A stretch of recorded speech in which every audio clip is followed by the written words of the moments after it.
बिस्मिल्लाहिर्रहमानिर्रहीम। Dear students, अस्सलाम वालेकुम।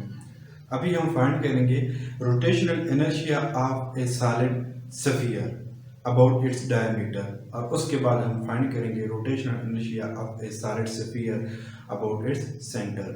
तो सबसे पहले हमें पता है कि जब भी एक सॉलिड बॉडी के लिए हम रोटेशनल इनर्शिया फाइंड करते हैं तो उसको हम छोटे छोटे पार्ट्स में कन्वर्ट करके तो एक पार्ट की वजह से रोटेशनल इनर्शिया फाइंड करेंगे और उसको फिर टोटल बॉडी के अक्रॉस इंटीग्रेट करके टोटल रोटेशनल इनर्शिया हम फाइंड कर लेते हैं। तो यहाँ पे भी हम स्फीयर को एक छोटी छोटी स्टेप्स की फॉर्म में कन्वर्ट करेंगे और एक स्टेप की वजह से रोटेशनल इनर्शिया फाइंड करेंगे, उसको टोटल स्फीयर के अक्रॉस इंटीग्रेट करके टोटल डायमीटर के अक्रॉस इंटीग्रेट करके तो हम उसका टोटल रोटेशनल इनर्शिया फाइंड कर लेंगे। तो हम सपोज करते हैं कि हमारे पास ये एक स्फीयर है और इस स्फीयर का जो टोटल मास हमारे पास है वो m है, इसका वॉल्यूम हमारे पास v है, और इस स्फीयर का जो हमारे पास रेडियस है वो r है।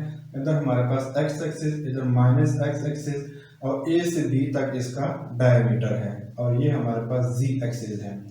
तो हम क्या करते हैं कि इसको छोटी छोटी स्टेप्स में कन्वर्ट करते हैं और एक स्टेप हम सिलेक्ट करते हैं। सपोज करते हैं कि ये एक स्ट्रिप है जिसको हमने सिलेक्ट किया है, और इस स्ट्रिप का जो रेडियस है यहाँ से लेकर यहाँ तक इसका जो डिस्टेंस है वो हमारे पास r यानी कि रेडियस है, और इस स्ट्रिप के सेंटर का स्फीयर के सेंटर से जो डिस्टेंस है वो हमारे पास x है। अगर यहाँ से लेकर यहाँ तक डिस्टेंस r है तो यहाँ से लेकर यहाँ तक डिस्टेंस भी हमारे पास r ही होगा, तो ये भी हमारे पास डिस्टेंस r हो जाएगा। और इस स्ट्रिप का जो हमारे पास मास होगा वो dm होगा, और जो वॉल्यूम होगा ये हमारे पास dv होगा इस स्ट्रिप के लिए। तो सबसे पहले हम इस स्ट्रिप की वजह से रोटेशन इनर्शिया जो फाइंड करते हैं, यानी कि इस स्ट्रिप के डायमीटर के अक्रॉस रोटेशन हो रही है, यानी कि यहाँ पे एक्सिस ऑफ रोटेशन है और ये जो हमारे पास स्ट्रिप है ये इस तरीके से रोटेट कर रही है इर्द गिर्द। तो यहाँ पे हमारा एक्सिस ऑफ रोटेशन होगा इस स्ट्रिप के लिए। तो रोटेशनल इनर्शिया का जो जनरल एक्सप्रेशन होता है वो हमारे पास क्या होता है, वो होता है rotational inertia is equal to mr square. तो इस स्ट्रिप के लिए हमारे पास क्या होगा, रोटेशनल इनर्शिया ऑफ स्ट्रिप वो हमारे पास होगा D I is equal to D M R square. यानी कि अगर स्ट्रिप हमारे पास यहाँ पे रोटेट करेगी तो यहाँ से लेकर यहाँ तक जो रोटेशनल इनर्शिया होगा वो हमारे पास होगा डी एम आर स्क्वायर, लेकिन ये हमारे पास रोटेशनल इनर्शिया होगा अबाउट इट्स सेंटर। लेकिन हमने क्या करना है कि इसके डायमीटर के अक्रॉस फाइंड करना है। तो यहाँ से लाकर यहाँ तक रोटेशनल इनर्शिया प्लस यहाँ से लेकर यहाँ तक रोटेशनल इनर्शिया, तो यहाँ पे हमारे पास क्या आ जाएगा डी आई प्लस डी आई।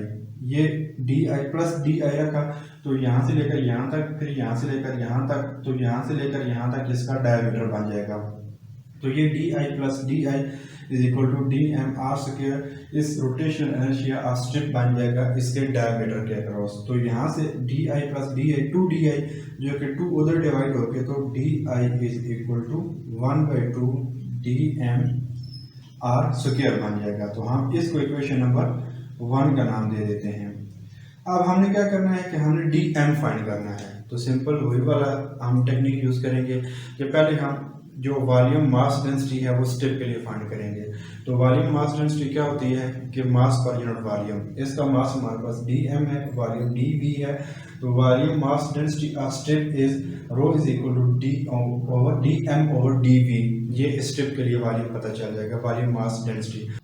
इसी तरीके से हम इस कंप्लीट स्फीयर के लिए वॉल्यूम मास डेंसिटी फाइंड करते हैं। इसका मास हमारे पास m है, वॉल्यूम v है।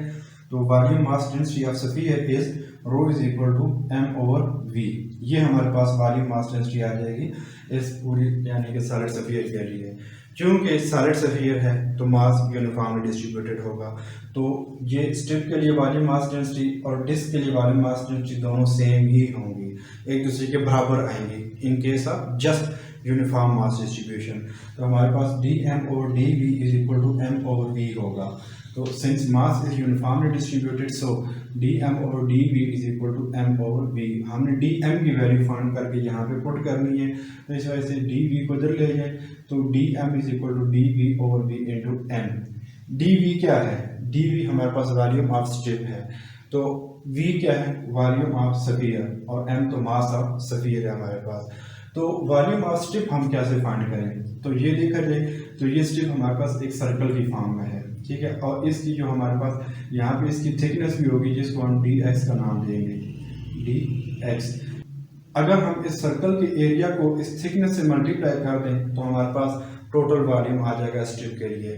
तो इस सर्कल का जो हमारे पास एरिया होता है वो होता है पाई आर स्क्वायर। तो वॉल्यूम की जगह पे डी वी की जगह पे एरिया इनटू थिकनेस, तो एरिया हमारे पास पाई आर स्क्वायर और थिकनेस हमारे पास डी एक्स है, तो थिकनेस की जगह पे डी पुट कर दें। और v क्या होता है? v होता है volume of solid sphere. So sphere का वॉल्यूम हमारे पास 4/3 पाई आर क्यूब के बराबर होता है। तो सिंपल हमने यहाँ पे v की जगह पे 4/3 पाई आर क्यूब फाइंड कर लिया और हमारे पास dm की वैल्यू आ जाएगी, यानी कि मास ऑफ स्ट्रिप आ जाएगा, जिसको उठा के हम इस एक्सप्रेशन के अंदर पुट कर देंगे। तो di is equal to 1/2 dm की जगह पे pi R square dx over 4/3 pi R cube into M और साथ में आर स्क्वायर। तो आर स्क्वायर यहाँ पे भी है तो आर रेज़ टू पावर 4 हो जाएगा। तो यहाँ पे हम क्या करते हैं कि इसको थोड़ा सा जनरलाइज फॉर्म में लिख लें, D I is equal to 3 ऊपर चला जाएगा, पाई पाई से कैंसिल, तो 3 एम कॉन्स्टेंट है इसको पहले लिख लेते हैं और डिवाइडेड बाय, यानी कि ये एम ऊपर 3m over 2 multiplied by 4 8 are cube और यहाँ पे आर पावर 4 डी एक्स हमारे पास बच जाएगा। आर क्या है? क्या आर को हम इंटीग्रेशन के अंदर रखेंगे या बाहर? तो हम पहले आर की वैल्यू फाइंड करते हैं। अगर वो एक्स के ऊपर डिपेंड कर रही है तो इंटीग्रेशन के अंदर, अगर एक्स के ऊपर डिपेंड नहीं कर रही तो हम उसको इंटीग्रेशन के बाहर रख देंगे। तो इस वजह से हम पहले क्या करते हैं, आर की वैल्यू फाइंड कर लेते हैं। तो अगर हम इसके ऊपर पाइथागोरस थ्योरम अप्लाई करें, ये जो ट्राइंगल हमारे पास बन रही है, तो पाइथागोरस थ्योरम क्या होता है हमारे पास कि hypotenuse square is equal to base square plus perpendicular square. तो R square is equal to X square plus small R square, यानी कि capital R square is equal to base हमारे पास एक्स स्क्वायर है और plus small R square. Small R square की value find करें, आपके पास क्या बनेगा, R square is equal to capital R square minus X square, यानी कि आर एक्स के ऊपर डिपेंड कर रहा है तो इसको इंटीग्रेशन के अंदर ही रखेंगे हम।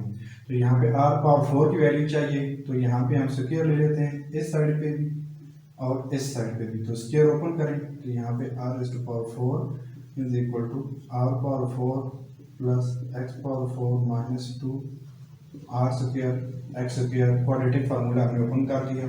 अब इसकी वैल्यू उठा के यहाँ पे पुट करें तो D I is equal to 3m over 8 are cube into R 4 plus X 4 minus 2 are square x square into D X. अब हम इसको इंटीग्रेट करेंगे। इंटीग्रेट चूँकि हमें एक्स के क्रॉस करना है और एक्स हमारे पास क्या है, यहाँ से लेकर यहाँ तक डिस्टेंस, और हमने इसके लिए रोटेशनल एनर्जी इसके डायमीटर के क्रॉस फाइंड करना है, यानी कि हमारे पास जो एक्सिस ऑफ रोटेशन है या तो यहाँ पे है या फिर यहाँ पे। तो हमने ये सारा डिस्टेंस इसके अंदर ऐड करना है। तो इधर हमारे पास प्लस एक्स एक्सिस है, इधर हमारे पास माइनस एक्स एक्सिस है। तो इधर वाले रेडियस को हम प्लस आर बोलेंगे, इधर वाले रेडियस को हम माइनस आर बोलेंगे। तो ए टू बी तक फाइंड करने के लिए हम क्या करेंगे, x को minus are to plus R तक इंटीग्रेट कर देंगे। माइनस आर यहाँ पे है, प्लस आर यहाँ पे वैल्यू आएगी, तो minus are to plus r हम इसको इंटीग्रेट करते हैं। तो जब minus are to plus r integrate करेंगे तो यहाँ पे जस्ट आई बन जाएगा is equal to 3m over 8 are cube minus are to plus r 4 plus x4 minus 2 are square x square d x. तो अब यहाँ पे minus are to plus r है, तो इसके ऊपर हम एक इंटीग्रेशन की प्रॉपर्टी अप्लाई कर सकते हैं। अगर minus are to plus r लिखा हुआ हो तो हम क्या करते हैं, इसको हम 0 टू आर लिख सकते हैं और साथ में मल्टीप्लाई बाय 2 लिख सकते हैं, ठीक है। तो ये हमारे पास 0 टू आर तक इंटीग्रेशन हो जाएगी। तो 2 यहाँ पे है तो 2 8 से कैंसिल तो 4 बच जाएगा। तो हमारे पास फाइनल एक्सप्रेशन क्या बनेगा, यहाँ पे वो बनेगा I is equal to 3m over 4 r cube 3m over 4r³ और यहाँ पे इंटीग्रेशन है r और 4, r कांस्टेंट है x के लिहाज से, तो यहाँ पे मतलब 1 का इंटीग्रेशन आएगी, 1 इंटीग्रेशन हमारे पास x आएगी, यानी कि x और r पावर 4 पहले ऐसे ही रहेगा। यहाँ पे हमारे पास x है, x ही वेरिएबल है, तो x की इंटीग्रेशन हमारे पास x पावर 5 ओवर 5 बन जाएगी plus x 5 over 5 minus 2r² constant है, माइनस 2r² कांस्टेंट, तो x² की इंटीग्रेशन x³ 3 बन जाएगी और लिमिट आएगी 0 टू r। ये अब लिमिट इसके अंदर पुट कर देते हैं, तो 3m over 4r³ r power 4 constant, तो r माइनस 0 यानी कि r minus 0 plus x power 5 minus r power 5, क्योंकि x की जगह पे पहले r पुट होगा, r power 5 minus 0 divided by 5 minus 2r² x की जगह पे r, तो r³ माइनस 0 डिवाइडेड बाय 3, तो ये लिमिट ऑफ इंटीग्रेशन हमने पुट कर दी। सिंपल है, इजी सा है। तो अब यहाँ पे हमारे पास क्या बचेगा, 3m और 4r³ r into r raise to power 4 r raise to power 5 बन जाएगा plus r raise to power 5 divided by 5 और यहाँ पे माइनस 2r² प्लस r² और यहाँ r³, तो r raise to power 5 divided by 3 बन जाएगा। तो हम क्या करते हैं कि यहाँ पे r raise to power 5, r raise to power 5, r raise to power 5 सब इसे कॉमन ले लेते हैं, 3m r raise to power 5 और 4r³ अंदर क्या बचेगा 1 प्लस 1/5 माइनस 2/3।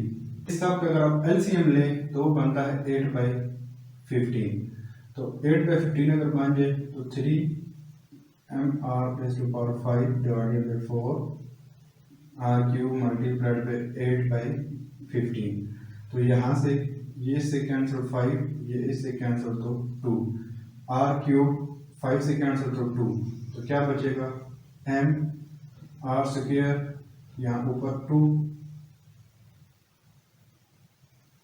और नीचे आपके पास जस्ट 5 बचेगा, यानी कि I is equal to 2/5 mr²। तो ये आपके पास आ जाएगा rotational energy of solid sphere about its diameter. लेकिन अगर हमें rotational energy of solid sphere about its centre find करना हो तो इसके लिए सिंपल है कि डायमीटर को 2 पे डिवाइड कर देंगे तो हमें सेंटर के लिए रोटेशनल एनर्जी मिल जाएगा, क्योंकि जो डायमीटर होता है वो सेंटर के डबल के बराबर होता है। सेंटर यहाँ पे यानी कि यहाँ से लेकर यहाँ तक ये सेंटर के लिए हो जाएगा और ये उससे डबल डायमीटर के लिए। तो डायमीटर को 2 पे डिवाइड करें तो rotational energy of solid sphere about its centre पता चल जाएगा। तो सिंपल है, तो उसके लिए हम यहाँ पे ये अबाउट डायमीटर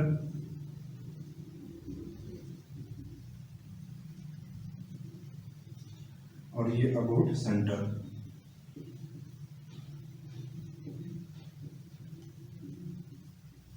यानी कि I is equal to I/2, यानी कि हम इसको 2 पे डिवाइड करेंगे तो ये क्या बनेगा 2/5 mr², तो ये तो जाकर मल्टीप्लाई हो जाएगा, तो I is equal to 4/5 mr²। ये हमारे पास rotational energy of solid disc about its centre हमें पता चल जाएगा।